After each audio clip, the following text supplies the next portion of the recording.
A good friend of mine from my law school days recently posted a prayer attributed to Tara Casey, the director of the Caraco Center for Pro Bono and Public Service at the University of Richmond.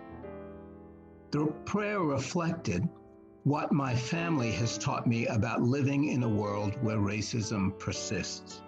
It goes like this: keep my anger from becoming meanness. Keep my sorrow from collapsing into self-pity.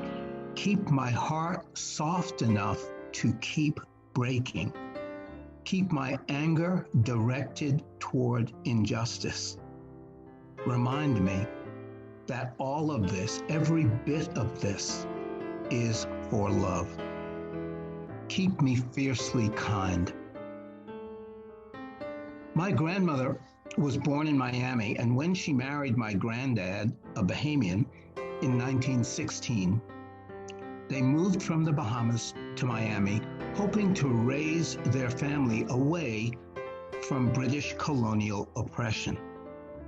But the rise of Klan activity in the 1920s targeted my grandfather's business success and sent them back to Nassau, where my grandparents raised their family. My mom always dreamed of living in the States. So after she married my dad, who was born on the island of Acklands, she came to New York for the birth of each of her 4 children. New York City had public colleges for which there was free tuition if you maintained good high school grades.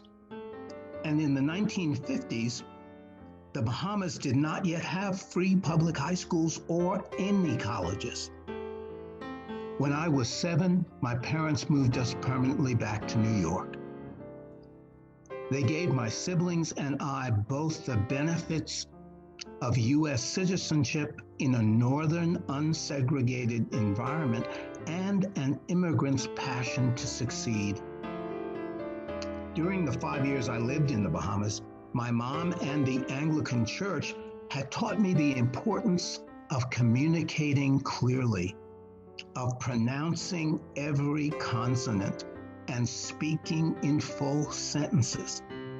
As a young child, I learned to accept the authority of a known and trusted adult.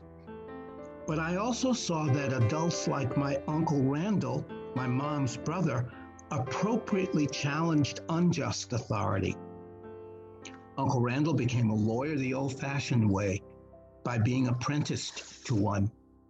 In the 1950s, he organized taxi drivers in support of women's suffrage and in support of Bahamian independence from England.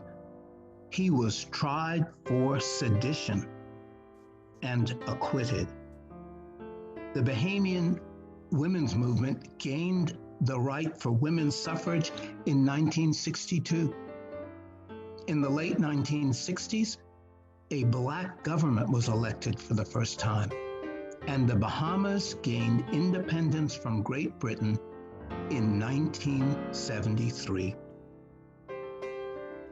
In my work as an active member of the Episcopal Church, as a civil rights activist, and as Atlanta Municipal Court judge, I have always kept mutual respect and love at the forefront of my thinking. Keep your anger from becoming meanness.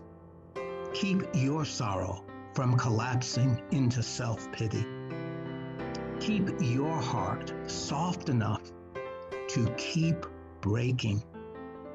Keep your anger directed toward injustice. Remind yourself that all of this, every bit of it, is for love. Keep yourself fiercely kind. Thank you.